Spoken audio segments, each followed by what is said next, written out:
Whether you're new to pool and practicing the basics, or a more experienced player performing drills to improve your shot making and positional play, the Drill Partner is perfect for you. Good evening, everyone. It's Molina Mike back once again. Double show today. Had a fun one with Pinozo a little earlier, but it's the World Championships, and there's a lot of things to discuss. And Final 16 is going to be starting tomorrow morning at 6 a.m. So I'm pumped for that. Had to bring in some reinforcements to do the show because Uncle Mike's a little, Uncle Mike's a little old sometimes. So let me know in the chat if you guys can hear me and see me all right as we get rolling. I'm a little just yeah, not hitting the ball so well, so to speak. So anyway, a lot of drama today, whether it was on the table, off the table, before the match, after the match. So this is one of the guests who I really enjoy speaking with, and it's because of how articulate he is and how intelligent he is, and more importantly, how great that beard is. Always batting 850, like filler type Fargo in terms of the beard. Raymond, welcome back, sir. Thank you, sir. How are you? Nice to see you guys. I'm good, man. I'm good. Thanks for coming back on the show. I haven't seen you. Well, I haven't seen you on the show since the Moscone Cup, so we only really bring you in whenever like it's heavyweight time. You know what I mean? So Yeah, of course. Well, all of our A1 super tier one pundits are in Saudi Arabia doing the thing for real. So we God gotta bless him. have the pinch hitters come in every once in a while. Dude, I don't even know how they do it, Ray, because like mentally from that jet lag and then to be on, and not just to be on, but like to be on for that length of time over and over and over again and not sound redundant or you know what I Right. mean? Like you're just tossing up like T-balls to people. It's tough to do, man. And Scott and Double J, they do a great job. And the whole team there really does a great job. Carl and Emily don't miss a chance to post the jet lag behind the scenes photos whenever they're Yeah, subbing yeah, yeah. that. But no, they do an amazing job, and they make the commentary and the viewing stuff so enjoyable. They always provide a ton of value, so it's cool to see. Yeah, for sure. And I love like the more in depth that we're getting in terms of social media and the backstory and behind the scenes because it does give you more of realness from the player standpoint, from the production standpoint, and like that's not even half of it what they're showing you. I mean they work their asses off, and I've been there where I'm walking in the door at 8 a.m. and they've been there for 2 hours on an hour and a half of sleep. You know what I mean? So Yeah, um, whenever you're doing live production, it's a lot of infrastructure that goes into yeah. it, a lot of planning, and I'm sure they're happy once the show is done. They're going to be rolling down to Florida here soon. So She's a workhorse for sure, and she has my respect. And I like giving her shit every now and then. When it's due. We have this like love hate relationship due Emily and I, but when it comes to work ethic and her passion, you can't and ain't nobody gonna beat her in that department. And so the delivery can be a little it can be a little European for me sometimes, but all in all, they're doing great. And on the note of the Florida Open, are you going to be there? It's right in your backyard, I imagine yeah, so, of right? course, yeah, absolutely, I'll be there. The draw, they just posted the draw a little bit ago, so yeah, we'll be in action in Florida representing. I don't know if I'm going to be out there. I got plans for Lake Tahoe. We'll see how that time. We'll see. We'll see. It's up in the air right now, but I'll for sure be in Atlantic City. So hopefully we'll get to see you out there. Ray, I want to just kind of get your overall thoughts on the event to this point. Obviously, we haven't had you on in a while, or gotten your opinion on the event. So, what were some of the takeaways for the first couple of days for you as a fan and a viewer watching it from the house? Yeah, I mean, it's impressive to see the quality of the field. The field is stacked, Yeah, and you have former world champions going 2 and out. So that yeah, tells you how it's strong how crazy. strong it is over there. Lots of valuable experience being had, and guys playing real tough, and everybody's really hungry, and for the most part, really sharp. It looks like I haven't really seen many super off matches. Maybe off sometimes based on like their own standards, but overall the quality's been super super high. And the production's beautiful. So the players are getting after it, and putting in the work and trying to execute at a high level. And we have a lot of the top guys coming through, and some surprising early exits.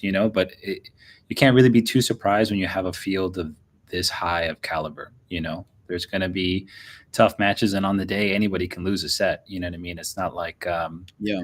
it's not like you're flabbergasted if somebody loses. Well, like it's a yes and no for me. I mean, like I get it, and you're right. And those cliches are very fitting in all sports, and not just in pool. You know what I mean? Like everyone's got that puncher's chance, so to speak. But there's some where I'm just like, man, there would have been no way. I'm guessing that's happening, and Yeah. it's a kudos to, I think, like the gap kind of being closed in by maybe that second or third tier player, or me, Yep.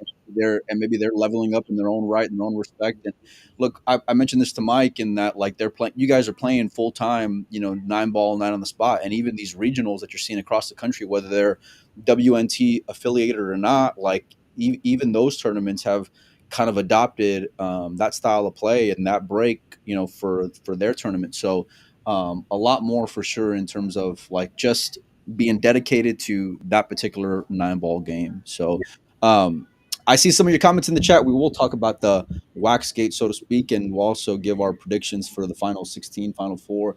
What were some of the other takeaways for you, Ray? Like in terms of, like, I know you mentioned, I'm assuming you're referring to Niels in terms of world champions going out. That Niels was and Ralph, obviously, yeah, they both dropped yeah, off really early. Um, but it's like you can get a tough draw. It's you know, Niels has been doing really well the last, let's say, 8-10 months. He's been that's going, the difference for me compared to like a Ralph, for sure, Ray. yeah. Yeah. Niels is really like looks engaged, so I think he'll be more disappointed. You know what I mean? Than maybe Ralph. I can't really say maybe more disappointed than Ralph because Ralph's a champion and he always wants to compete and try and win. But Dude's timeless, man. yeah, I mean, he's a professional. He goes out there and does his job. So, and there's a reason why he's a former world champion too. So, but yeah, Niels is a notable guy who dropped off early. There's a couple others. I mean, I think you posted a list of the guys who got early eliminations, and it's strong when you look at just those players. Yeah, I mean, like, look, having that safety and that's always going to be beneficial. And I'm still of the opinion that going to single is too early for a tournament like this. And I think that's just, to me, that's just more the fan in me, because I want to see more play, and there's certainly more opportunity, especially as like condensed from a talent standpoint that this tournament is, and you're seeing that Yeah, in the results. But yeah, I mean, it's been wild. And the point to Niels for me was similar to you in that, look, he just came off a Super Billiards Expo win. Like, it's one thing if you're hanging your hat on a world championship from 10 years ago, but if you're staying relevant in a really young locker room these days, and you're Niels Fine, it's like that's where it becomes more of a talking point for me. Copigny, Shane Van Boning, that matchup, and to get through to single elimination, tough. certainly broke some hearts, and then SVB loses today after winning Hill and showing a lot of emotion. Then he ends up losing to Casper, and I don't think, like, listen, that cliche you mentioned earlier is fitting, but like that match, I didn't really care about that match because I'm thinking Shane's going to go and cruise there, and it was far from it. I want to kind of give Casper a shout out because I think he's someone who is very, very talented, is kind of mostly in Europe, had Yep. some success, I think last year or like a year and a half ago, did really well at a matchroom tournament, either won one or got real deep in one. And then I think he got invited to like the big stage, like an invitational, and he struggled really bad. And then, to be on the opposite side of that, a lot of times players will get a first opportunity and for whatever reason they're not settled, they're not just comfortable right away, which is normal because it takes time to sometimes to learn to win, especially learn to win at really big stages, and if Yeah. you want too much it can kind of hold you back. But now he's on the world 9 ball championships. He got his spot and he's taking down one of the big players to get to the final 16. That's a huge feather in his cap, and I think it's going to build confidence for him. And that's like a very positive step forward and very motivating. You know what I mean? So that's somebody who's putting in the work and making it happen. Yeah, you can't help but root for guys like that, especially when, like, it's you can belittle like tournaments all you want, and like, oh well, he had a soft draw, or he had this, he had that. Listen, when you're playing SVB in single elimination, that's where you get respect in Yeah. a locker room. And I know Shane, he was far from like full crazy eye SVB gear, you know what I mean? But that for sure was a surprise to me, and it's really a credit to the depth of the European talent in general, and the one thing that I'll certainly like piggyback in terms of your opinion there is that, like, wins like that can get you more opportunities within that matchroom camp of, hey, we got a spot open for PLP, and I remember how well you did against big names in the world championship. Let's give you a swing. And for that, even yesterday. So obviously the Gerson and Filler match was a massive one. I don't know if you saw it or not, but it was full of drama. Match. I was traveling yesterday, but I was watching the match and I watched towards the end of it. And Gerson was up, and Gerson's another one of those guys who just needs an opportunity really because Yeah. he's so talented and he's such a fighter. Yeah. And coming from the part of the world where he does, where you have to fight and scrap for every opportunity, like the guy is willing to tangle with anybody. He was just in Miami, I think, and played a challenge match with Jesus. Yeah. 10 ball, and I figured Jesus would be the favorite there because of how great his break is, and Gerson like put it on him. You know what I mean? And that just shows the talent of the Peruvian guys between Gerson and Tevez and a few of the other guys that have done really well on the world stage. A few chances that they've gotten. Tevez is a former like world 10 ball finalist, if I remember right. Yeah, he lost to the Polish guy. Wojciech, yeah, that's right.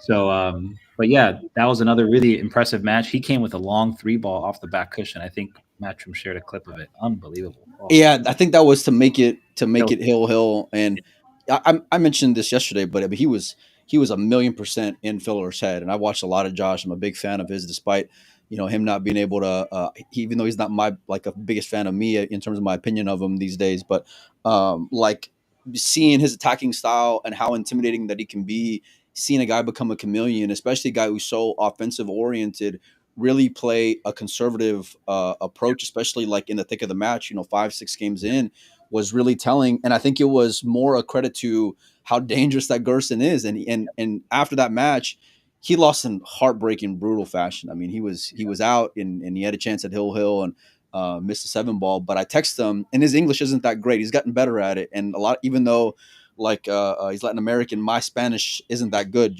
And so we've communicated before, like in person, and he'll be using Google Translator, and so will I, and all that. But I told him, I said, man, don't be down on yourself, because that type of fight that you show, number one, puts respect on the Latin American community as a whole, and the players don't get the respect they deserve, and there's a lot of reasons for that, whether it's political or otherwise, or just lack of opportunity. But a match like that's the one you can get into like a PLP or an invitational and all these things. And with now the bridge kind of being brought back together from the WPA and Matchroom, it's like, man, I want to see more of these guys come from that part of the world and get a chance to shine. And he earns it with the way that he grinds, man. And just his firepower, he's just a fun dude to watch. America has, I would say, 6 to 10 champions that you could put up there with like Polish guys, Yep.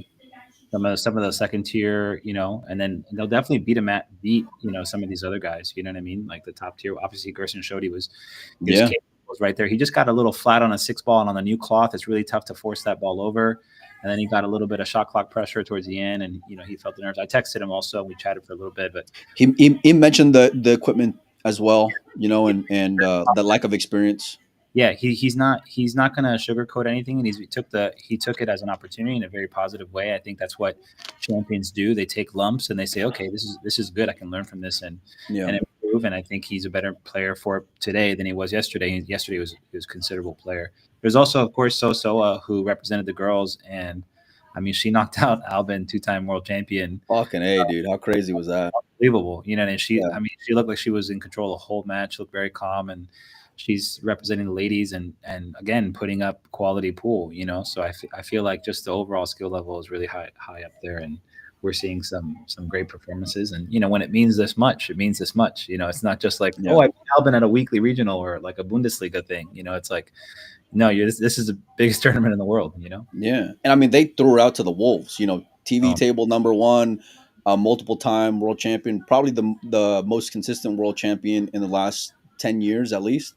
So I mean, massive credit to her. And I just listen, for a promoter that doesn't really do anything in terms of the female side of the game, for her to get not even for her to get, for her to earn a spot in there, and then to go and parlay that into the performance that she had and the run that she had was awesome. Right there's a lot of comments in the chat here, and I just let's just go ahead and get out of the way now. Obviously, you saw everything on social media from posts online regarding players waxing the ball. In particular, Filipinos, and especially made mention of Jeff Ignacio and Johan Chua. And I kind of just want to get your real thoughtful player. You played all over the world. Give me your standpoint and your thoughts on that as a whole. I didn't see the match, what was going on. So I'm not exactly sure what's going on as far as those two guys. I know the two names you just mentioned between Ignacio and Chua. I mean, Ignacio might be the most talented player left in the field, So I don't really think like he necessarily It's a needs. strong statement. I can say that like pretty much unequivocally. I say the most talent per Q arm between him and Chua, probably. They're the two most talented left. Is Chua still in? No. Chua lost to Anton 11-6 earlier today. Yeah. So then Ignacio's the most talented player left. Him and Chung maybe are like the two most talented. Yeah, little Co. Yeah. Now Jeffrey's underperformed because of his style, I think. But I think he's got to learn. But I did not watch the Waxgate stuff. Obviously, you always have to defend yourself whenever you're in a tournament situation, and you have to be, unfortunately, prepared for anything. I've seen and heard of like players putting powder on the cushions to try and make cushions like more springy and all this kind of stuff, and like change the playing dynamics where they may be more comfortable and like throw their opponent off. Like if you see something, just say something to the referee first off. I would never engage with the player directly. Like that's just a waste of time. And it's like if you're communicating to them that you're getting unsettled, then you're giving them an edge. At worst, you're breaking even, and at best, you're giving them an edge. You know what I mean? Yeah. It takes a very like calm person to deal with that stuff. And to me, I look at it as a challenge. Like, hey, is somebody trying to shift things around because they need to get an edge? And they're feeling the heat. Yeah, that's them showing weakness. That's not, I don't care. You know what I mean? Now, if it's affecting my ability to draw my ball or do something like that, then I bring it up to the referee. Hey, can we change the cue ball? And can you make sure that he doesn't wipe the cue ball with a towel? Very simple. Done. The conversation's over. Yeah. So if you're like, hey, I can't believe you're doing that, then you've already lost. You know what I mean? You can't really get to that. He's already gotten in here. And then afterwards, then if you have a legitimate concern, then you tell the referee, can you go inspect his towel and make sure there's nothing on there? And have the referee and the tournament director walk over there and put a flashlight under it and make sure that everything's squared away. And if everything's squared away, then it's no big deal. But if it's not, then there needs to be repercussions for that player. That's on the tournament staff to take care of that stuff. Yeah. But I think with enough hashtag Waxgate in the ethers, then tournament directors will be made aware. They'll know that it's a concern. And if some of the players feel that way, then bring it up. And I think it happened with Aloysius, right? He was there. Yep. So if Aloysius is saying something, I mean, I've never heard anybody say a negative word about Aloysius in a tournament setting. And somebody who has that much respect in the community, his word would carry a lot of weight. For sure. So, but Aloysius has to protect himself in the heat of the battle right away. And if he sees something's happening, ask for a new cue ball. It's not like that's the only cue ball that they have access to, and then for sure. Especially at that point of the tournament, there's a lot of availability in terms of tables given where they're at, And if you're certain, if you think you're getting moved on because they're rubbing like a towel on a ball, then tell the referee, I think this is happening. Can you get me a new cue ball and warn them to not wipe the cue ball at all? Yeah. And then that at least creates a stopgap between you and them, and it lets them know that and that sometimes is enough to stymie behavior. Yeah. Well, then you're playing chess with them, and now that guy can get back on tilt. Yeah, exactly. No, I'm gonna break you. Mentally, I'm gonna break you. You're not gonna break me. You know what I mean? So why are they gonna play it square, or I'll call the whole crew. I'll bring the cameras over. We'll have an interview. We'll do the whole thing. You know what I mean? Let's really figure it out. I'll go CSI if that's really how I feel, because principle means a lot. And a guy like you said, a guy like Aloysius' word goes a long way. I couldn't agree more with everything that you're saying there, Ray. And the process to go about it is so key for me. One of the things that was disheartening for me as I'm seeing some stuff online was like kind of throwing a blanket statement over a community like the Filipinos as a whole. And that part I I took offense to, because even if there's one guy that's sincere and on the level, and that's mad disrespectful to that gentleman and to his family and to everyone else who goes and supports him No, and all those things like that, and so these um, are warriors. They yeah. don't play role player. They eat and breathe on it. You know what I mean? But I And love sports, Ray, and you see gamesmanship happen all the time, whether it's in baseball with, pine tar, or whatever. You know what I mean? Like, you see stuff like that to go and get an edge, and it's like it's that locker room talk. You know what I yeah, mean? And what there's are whispers baseball? even in Yeah. pool. What do they do in baseball? They call the ump. The ump goes, inspects the hat, inspects the Checks glove, the glove, right? does the Yeah, whole thing, and then if and they're then on they the they you're get fine. him the hell out of there if they catch him, right? If Yeah. they catch them, then you're DQ'd and you're out of here. You know what I mean? Have a nice day. One of the things that I've learned in doing all this is, like, just the respect in terms of following processes, right? And we hear a lot of things. You're around a lot of players. I'm sure you hear a lot more things than are even out online, right? And a fraction of it that actually gets spoken about publicly. And it's the same for me, but what what people are willing to put their name on and put a stamp on behind it is different, and I'll tell them, hey, listen, go put it out publicly. I'm fine with having a reaction publicly if you're willing to put your name behind it publicly. But there's this locker room of nobody wants to call anybody out, and when they do, it's a little passive aggressive, And I'm with you. Like, if that's how I feel, right, that's happening to me, that's for sure the process I'm going. And I mean, I'll go and I ain't breaking the balls till we get that Right. situation Stay away. handled. You know what I mean? One way or the other, if that's how I feel, But you got to be passionate about it, and you got to have the balls in order to go and say that in the moment. Now, look, I was following that match. It wasn't on TV table, but I was sweating from the scoreboard because I'm posting updates online, and Sure. Yap was up like 10-7 going to 11 or 10-6, something like that. So, like, I'm already ready for the Yaps moving on post. And Ignacio, like you mentioned, he's got a lot of respect, and he's very underrated in terms of the Filipinos. He's a very dangerous player. He's certainly capable of snapping off this tournament. And Yap, not probably being, he's the best Asian player in the tournament right now, or at least was up until that point, and certainly as in regards to the season. And so that matchup had a lot of weight to it, And so I the think way that I think go the ahead, frustrating part for a player is when they go through something where they feel they're getting moved on, and then they don't know how to handle the yeah, situation at the moment. And usually they learn how to handle the situation in hindsight. And that's very frustrating, especially when the stakes are very high. I've yeah, had it happen to me multiple times where touring professionals cheat me out of matches. And to me, I'm like, okay, I'll ask other players, what would you have done? What would you have done? And then I'll get to a point where I'm like, okay, I have a good framework for how to deal with this in the future.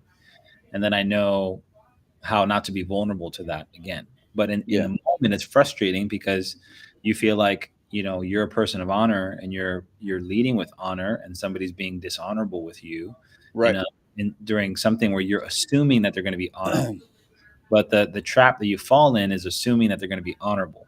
You should Yeah. expect them to be dishonorable, and then if they're not, then you should be grateful for them being a gentleman and being a Well, good player. just be aware, just be aware. And look, that's not his first rodeo, and he made mention of that through online, and showed a lot of class in some of the responses that he was showing on social media as well. So I got to give him credit there for sure. Look, I just feel like um, if you're able to go and prove something, then that's one thing. But if you're just if and don't get me wrong, listen, where there's smoke, majority of the time there's fire, right? Right. But when it comes to fucking with someone's ability to go and earn money to feed their family, Yeah. you better have some Right. some proof, and honor, especially in that community, goes a long way. Now, it may not go a long way in other communities, and that's fine, right? There's plenty of shitheads in the pole community. Yeah. I mean, um, people have lost credibility for moving on other people. I've seen they're moving the spot. I've seen all kinds of shit, right? I'm sure you have as well. You know what I mean?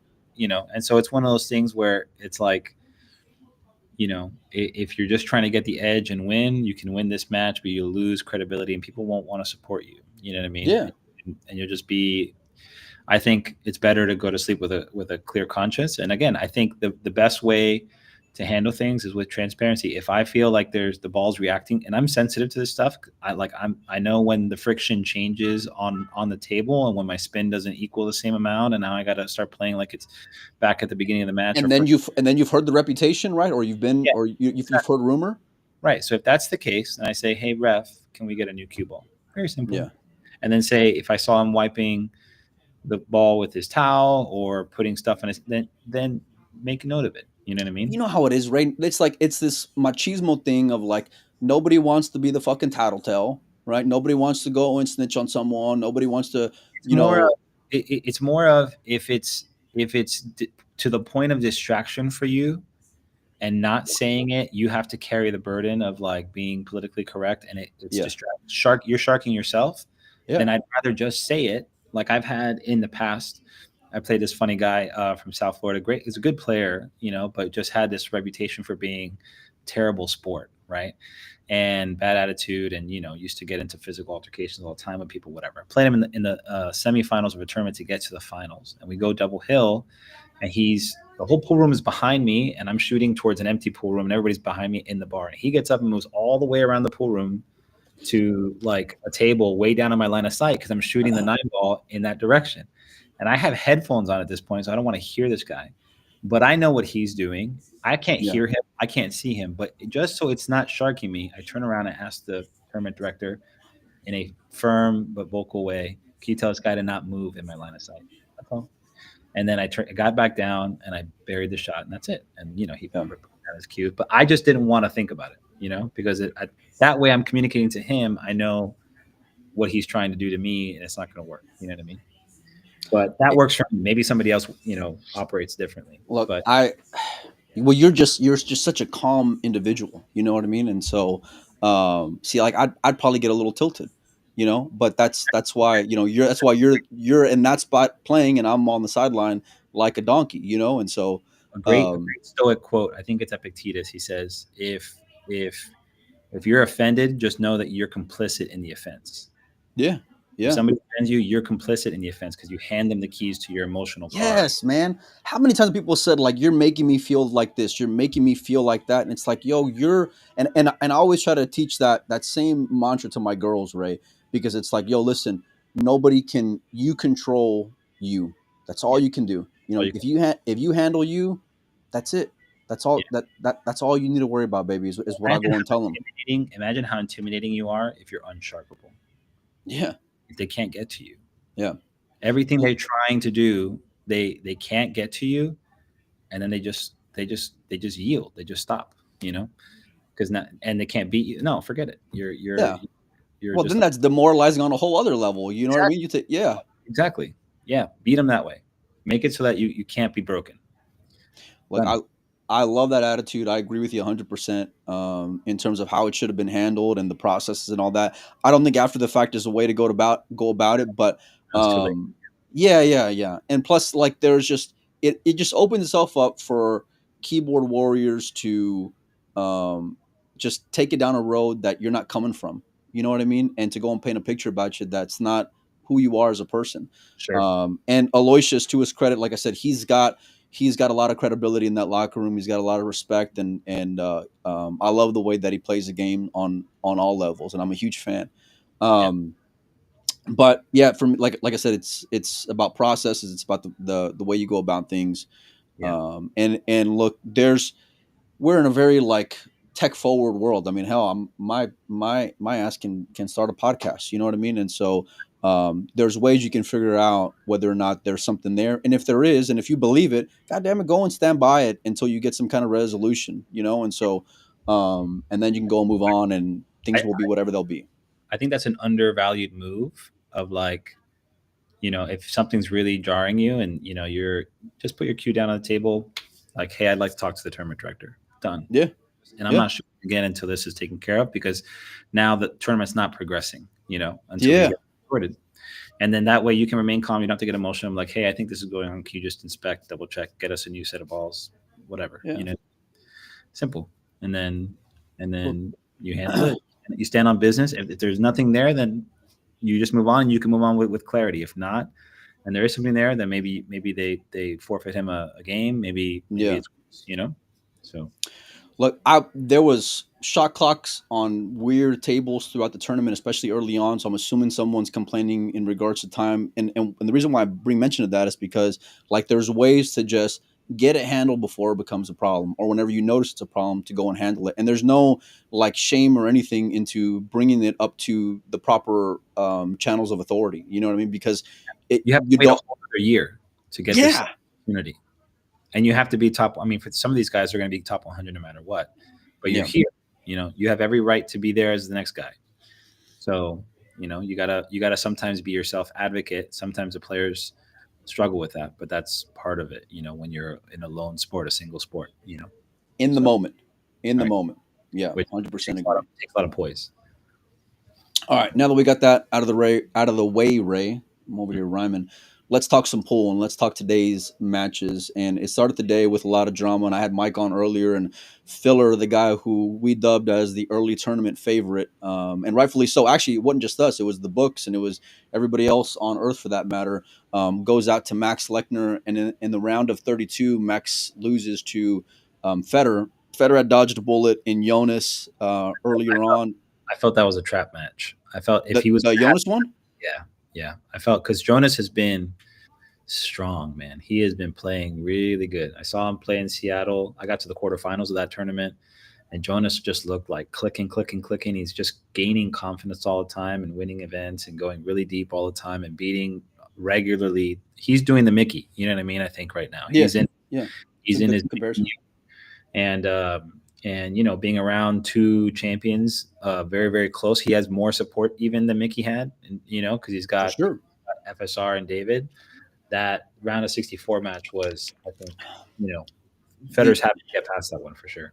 Yeah, no, 100%. And look, I've had like mixed feelings in terms of my opinion on Jonas just because of like wanting to see that performance on a bigger stage, and I don't think I've ever felt or taken away as many positives as I've had in a match than that one against Federer Yeah, because the way that he handled himself being down in that match, the fight that he showed, the composure, the guts that he showed, and then the still have precision.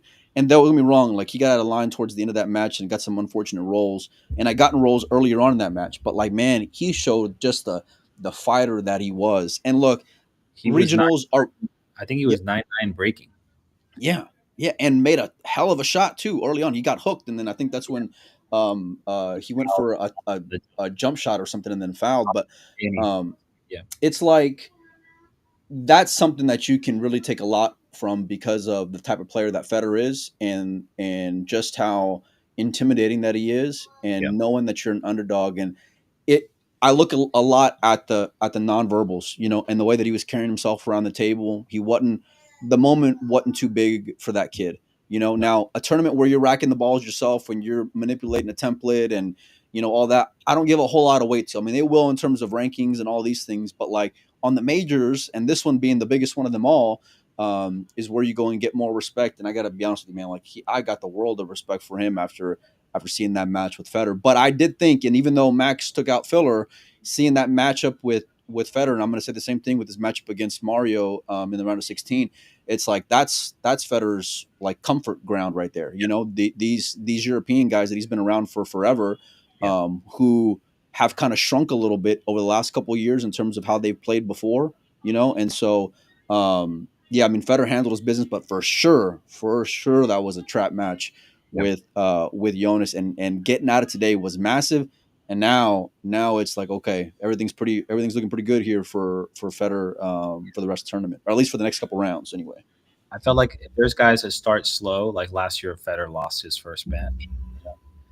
The deeper that he gets into the tournament, the more you're going to start seeing the machine, catch momentum and start playing really well. Like I Oh thought, yeah, I thought if Shane would have gotten through today, you might have started seeing him get, agreed, 1,000,000%. That's a great comparison, Ray, for sure, because that's when like that's when you can lean on your history and now you got experience out there. Now you're getting more comfortable, yeah, and a guy like Federer, I mean, obviously, he played to the hill in most of his matches last year and defending champion. And of course, he's not slowing down. And despite the fact that it's his first like WNT major of the year, and it's just like, man, for him to get out of today was just so big, man, for him.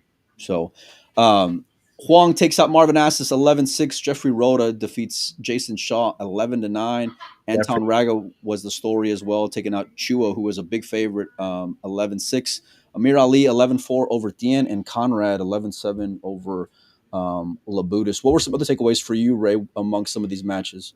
no, I thought I caught some of Jeffrey Rhoda and Jason, and Rhoda really looked comfortable. He was ahead actually, and Jason looked like he struggled. He had a chance to get it, I think 7-6.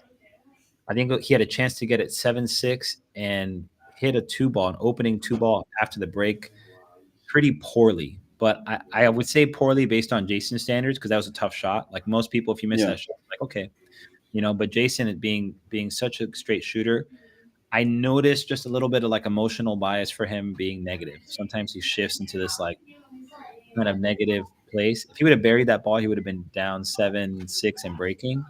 And I think that the pressure starts to catch up to Rhoda. And I think that inning gave Jeffrey just enough breathing room to keep the pressure away. And then, Jason's very dangerous when he goes into this like kind of like negative give up mode sometimes. Like he can steal. It's almost like Dennis, where he just starts two-stroking things, and yeah, like he just like, okay, whatever, I'm just gonna shoot my way out of this. And yeah. him steal matches doing that, it's pretty gross. And this match still went 11-9. You know what I mean? So I mean, Jason's obviously he was very close to playing like his top game, and maybe this was another one of those matches where he could get by. Yeah, But you never know, and I think it was more a case of like Jason's a closer, and there's not enough of a sample size, at least in this type of environment, to show that Rhoda can close, and and Rhoda gave him just enough to go and get back in that match, and Jason, being the dangerous guy that he is, when he gets that momentum and that free spirit into him, he can, and he got some rolls there at the end, did Rhoda, but kudos to him, because that's a tough spot, knowing that you're like the matchroom poster boy you're up against on TV table. You haven't had an experience on TV table. All these factors that are weighing in on you, and to have the performance that you did, that's only going to serve him well as the tournament progresses, for sure. In a Jeffrey Rhoda. Yeah, I think we're down to half the field now, 50% strength for Filipinos. So pretty much, it's It's ridiculous. It's absolutely absurd, and they're not right now, Mama. Their skill set and the way that they can go and handle it during big tournaments against big names, and a lot of these guys, we just haven't seen it before. But as a collective, the way that they bond and the way that they fight, the way that they have heart, the way they root for each other, and the way that they go and play for their country is just awesome to go and watch. And but yeah, I mean, to go and get 7 through 16 is just fucking ridiculous, dude. I mean, just ridiculous. It's nuts. The Filipinos are really proud right now. They're looking for an opportunity to give another world champion, title to the Philippines. So there's going to be a lot of stumbling blocks along the way. A few actually that I'm keeping an eye on, including like a Koping Chung type guy. Amir Ali is a real like I don't know how to gauge him or how to clock him, and I talked about this a few times with Mike. It's like I haven't seen him enough to know how he plays, but that win against the end was that dude was solid, absolutely solid. I haven't seen him play yet, but he's supposedly really, really high Fargo, and he's showing his quality. I mean, you're making the final 16. You're proving that Fargo isn't just inflated. You know what I mean? He's going sure. and performing. Obviously, SVB losing to Casper. We talked about that earlier. Listen, Casper, big credit to him, but I also couldn't help but notice it looked like Shane definitely ran out of gas as well. I mean, to his credit, Casper took advantage and he capitalized whenever he was supposed to. But Shane had a lot of opportunities. I know he scratched like on an 8 ball to make it 8-8 and a couple of other mistakes. But Casper held his own whenever it was time to go and close out, especially that last rack, because there was a couple little dicey shots in there, and he had his poise and held it together, man. So FSR survives the day as well, 11-6 over another dangerous guy, Marco Tucci, real underrated European, and especially like in this stage of a tournament, Marco can give you the business, man, for sure. He can Claudio Kachi, this kid I'm real high on, and when I did Mike's show a while back, he was my pick, and it was a long shot pick, but he was my pick to make it to the finals, or actually to win the event. I love the way that he plays the game, Ray. I think he plays the game really just in a rhythm, really different than Kachi. Don't get me wrong; like he can be surgical like his big brother. He can break like big brother, but like he doesn't have that slower of a pace like like Big Brother. I love the way the kid plays. Maybe a safety plays a little sketchy at times, or the jump cue, but that kid's got a high ceiling. Does young Claudio Kachi, man? Yeah. No, I mean, good pedigree. Him and his brother are both, he's coming to try and earn that title as best player in the house. You know what I mean? So he's working on it. Yeah, listen, you're gonna get respect taking out Feliciano amongst others, and Yeah. I remember just seeing him in Hanoi, and there was like a few matches that stood out to me, and one of them was his matchup with Chua, and I've said this a few times. It was like, man, even though he lost, like it really reminds me of the match we were just talking about a little earlier, where it's just like if you can pull positive out of a loss, like that's it right there. That's the one where it's just like he's the real deal. He's got it. He's not there yet, but he's got it, and just wait till whenever he puts it all together, because that kid's gonna be fucking dangerous, man. I mean, Yeah. really, really dangerous. Look at this bottom part of this draw. Bernie, Patrick, James Aranas, Carlos Beato, and Jeffrey all advanced. Brutal, man. Koping Chung wins 11-9. Didi 11-4. That's James beating Mickey. Mickey's been playing hotter than anybody on earth right now. 11-4, 11-8 Carlo over Victor, and then Ignacio 11-7 over Victor Zielinski. Yeah, that bottom is pretty brutal. Let's transition a little bit here, Ray, to the final 16, starting up top. FG against Mario He. What do you realistically think Mario's chances are at pulling off the upset tomorrow? I mean, Mario's a champion. He's a great player, super nice guy. But I mean, Federer is really just a force right now. I think it's going to take a really special set for somebody to beat him. He's just so consistent, and he's probably going to be very, very confident. And he's going to be confident and putting in the work. You know what I mean? Like he's got his routine down. He's getting his nighttime practice in after every day and getting the rest. He knows what it takes to win this tournament. And Mario's been one of those guys we've talked about for a long time. Who like when's his time going to come? This is the final 16. He's got to win 2 matches to get to the final day. But he's drawing the number 1 seed. So. It's so tough. Look, I root for Mario like no other, and there was like a good stretch of like a solid 2 years where I'm like, he's gonna snap off a couple of majors, and Mario to me plays just good enough to come up short whenever it's time to shine, and I mean that with the utmost respect as I can possibly get out that sentence with, because I love his game, and whenever he's on, he's scary breaking this format. He can control everything really, really well. His pace is going to be really difficult, especially transitioning over to TV table, and along with that, the way that he handles and processes pressure, because it's like you're going to be under these pressure situations with not a lot of time to breathe your way through it, like you were against a match like Oliver in the previous round. You got to put it all together if you're Mario. That's the only chance you got. You can do it. I don't know if I've seen his highest gear in order to do it, and Federer's going to have give him a lot of chances along with that. Yeah, I'm just being honest with you. And matches can start weird. Like you can Hold break. on 1 second. I'm having if you can hear me, Ray, I can't hear you. Give me just 1 second here. Give me your thoughts on the Huang and Rota match if you can hear me, Ray. Well, it's kind of. I don't see Jeffrey enough. I don't see Jeffrey Rota enough. So you would assume that Duang is going to have a little bit of the advantage. But man, these Filipinos are hungry. They're coming for that lumpia money. You know what I mean? So they're about to take a plane full of that lumpia money back home to the Philippines, man. I'm telling you what. Yeah, absolutely. So that'll be an interesting match. I kind of have it maybe 55-45 in favor of Duang, but I wouldn't be surprised if Jeffrey goes out there and puts up a show. We'll see. Look, I love Huang's game. When it comes to his break and the short stick, he's very patient. He doesn't, he's got a really good pulse on when to push and when not to push, and I love that about him. I love the dynamic of what he means to the game as a whole in terms of being that star for Vietnam and the pressures that come with that. I feel like his heartbreaking losses are going to serve him well in this matchup, but it's time. Like if you're gonna really be an number 1 player, you got to handle this one, and you got to handle the next one in terms of Federer in the next round. That's the only chance you got to be an A1 player. But he's been playing solid, man. You beat Maciel twice in any tournament in a year. That's one thing, but you beat him in the same tournament back-to-back days It doesn't get any better than that. I'm really rooting for the guy, but betting against Filipinos is going to make you go bankrupt and bust pretty Action. quick there, Ray. Yeah, for sure. The flavor of the day, Anton Raga after defeating Chua takes on Amir Ali. I'm assuming you're going with Anton here, as I am. Yeah, I just don't know enough about the kid, enough about Amir to give him maybe the respect that he deserves. If I'm being fair to him.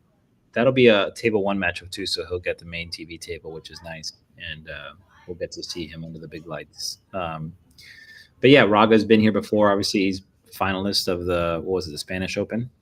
I was thinking the same thing. Yeah, who did he lose to? Like, was it David or Mickey or? It was David. Yeah, I think David. Yeah. Yeah. And that was a real dramatic match, if I remember right. And that was really like the last time we've seen him in a match from major, at least that I can recall right off the top of my head, because I was thinking about that earlier today too. Yeah, I think so. He's had a couple short tournament exits, and I think he was at the U.S. Open last year. Maybe had a really short exit. Yeah. Or before, but he's in the business end and probably getting stronger. So it'll be interesting to see that match for sure. He looked like a fucking monster today against Chua. In Yeah. Chua's like living room, that main stage of a matchroom arena when Chua was there in the semifinals last year. Anton looked like indestructible, and I hate kind of like I always say you don't want to like peak too soon in the tournament, but he's the type of player where given just his history in the game, the amount that he's gambled, the way that he can put pressure together and just process it into his best performance. Amir, high Fargo rate, but man, I'm going Anton here, and I'd go pretty heavy on him if I was being honest with you. Polish guy, Conrad, musician, carrying the flag for Team Poland. I thought we would have a lot more guys from Poland in the final 16 against Kachi. Who do you got here, Ray? I kind of lean towards Cledio. I feel like Conrad just is very sneaky a little bit in his game. I don't love his style, but he's such an impressive shot maker. Like he makes a lot of balls from tough spots. That's worth a lot. You know what I mean? And I mean, he's in the final 16. It's just tough to bet against him. He's got maybe a little bit more experience at Cledio, but I feel like Cledio is probably just a little hotter right now. Cledio's really doesn't look like he gets phased by much. Sometimes when you're young, you have this like, you're invincible when you're young. You remember all the dumb decisions you fucking made whenever you were young, Ray? I'm not missing. I do. Yeah. So I kind of lean a little bit towards Cledio myself. I'm with you, but it's close. I mean, it's real close. It is really close, and I would totally not be surprised if Conrad shoots him full of holes. Look, I'm going just based off of like my pick early on, but like it's so hard betting against.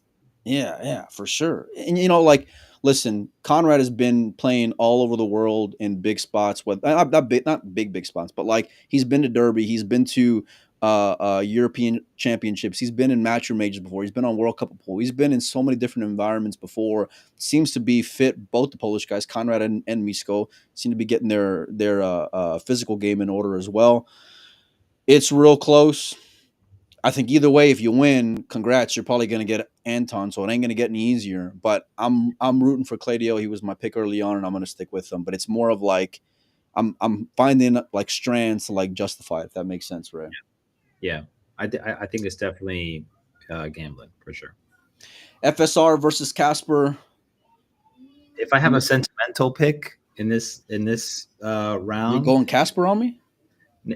I would like to see Casper pull out a win to go SVB and FSR back to back. That would be a big statement for him.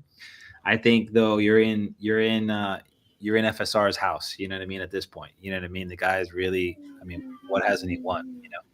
Yeah. And it's tough. This break format, Fran is so good with the break. He's just so good with the break. So he's likely going to get more opportunities than a lot. Maybe Federer is probably going to outbreak him, but Fran just gets so many opportunities. It's tough. It feels like a really big trap match is what it feels like. And I know, like on paper, and whether you're a donkey or you're a sharp or whatever, you're gonna say, oh, you're gonna go with Fran because it's the world, it's WNT, it's the matchroom arena, it's the world championship, and he's been there, he's done that, he's won everything under the sun. But I don't know if I've seen like that that Mosconi Cup Fran at this point in the tournament. And in Mosconi Cup, when the pressure was high, I don't know if I've seen it yet. But obviously, he's got that skill set, and he's got that in his back pocket. I think he's going to need it against Casper because you don't want to take a dangerous kid like that coming off a big win and take him for granted. And if you're Casper, you're kind of free rolling a little bit, so it's just like, why not? Fuck it, just go and swing. Go out swinging. You weren't you on paper you weren't supposed to be in this position to begin with. So go out there and just fight your heart out. You know what I mean? And who knows, you might parlay it into like a semifinal performance or something. To get to this match, Fran beat Tyler in the 64 round, and he beat Teucher in the round of 32. Respectable wins for sure. Solid young guys.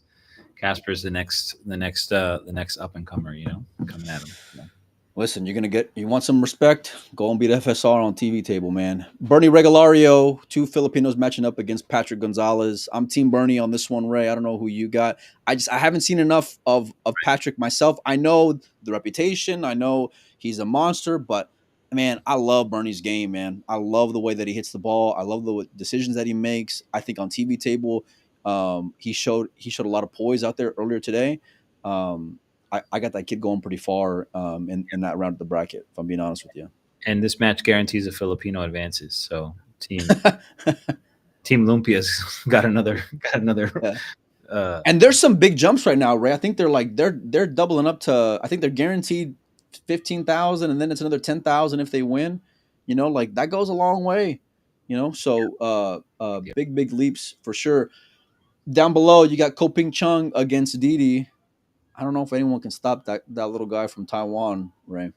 Yeah, that guy's I just love his game so much. He's so composed, has all the assets to the game, kicks well, shoots well, good tempo. Yeah.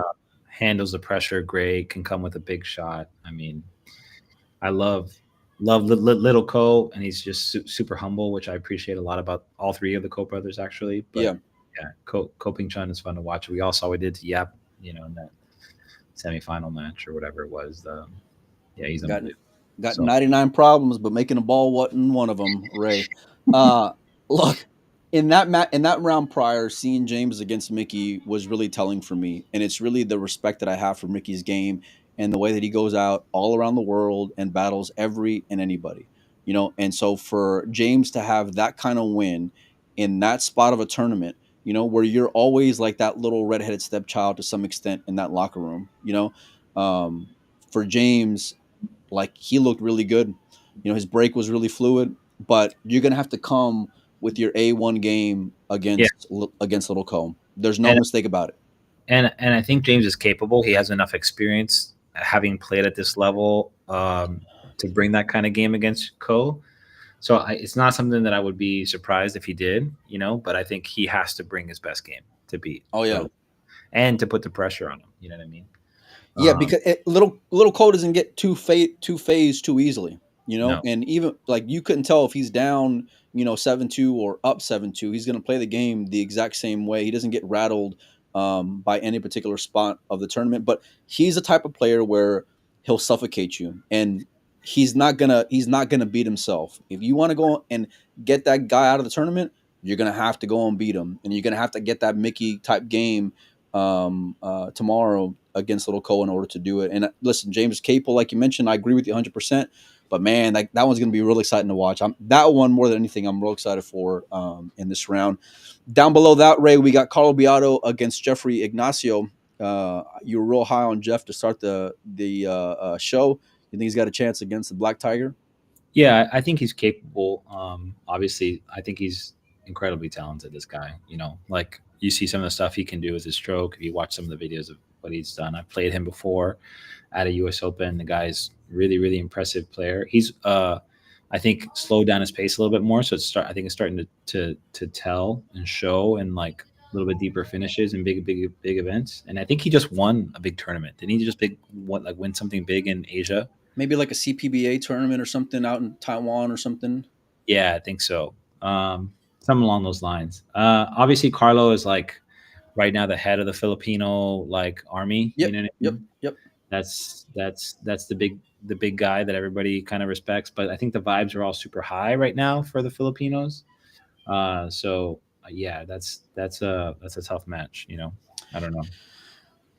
It's extremely tough to gauge because of everything that you mentioned, and also like we talked about that the Waxgate, and what's his social media looking like these days in terms of like if he's on it and how that will go and affect him. You know what I mean? And because if you're getting accused of this or that or the other, you're going to have a bit of a chip on your shoulder, and so probably tonight, whenever he got out of the arena, is whenever he caught word of what was happening online, so um, look, Carlo is in that position of the leader of Team Philippines for a reason, and it's because of the world champion that he is, multiple time world champion that he is. I love Carlo's game. He's just like how we talked about Shane, and these other guys, where like if you can dodge the trap matches and the matches you're quote unquote supposed to lose, look out whenever you're in this spot of the tournament. Carlo's a closer. He knows how to come away with big wins. He's got experience on TV tables his entire career.